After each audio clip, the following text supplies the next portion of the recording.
Follow TV, kuma subscribe Assalamu alaikum.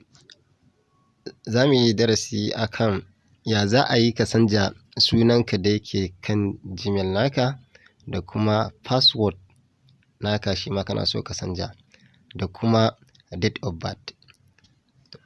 Akwai yadda za mu yi mu shiga mu je mu canja. Amma in za mu shiga, za mu iya shiga ta cikin kowace irin browser da muke amfani da ita. Amma ni zan shiga cikin Chrome ne. Kai kuma in kana da ita ko kina da Opera, za a iya shiga ta Opera ko ta kuma duk dai ta inda dai mutum yake browsing da zai iya shiga. To ni ina amfani da wannan ne. Ni ina amfani da Chrome ne. Za mu je mu shiga Chrome.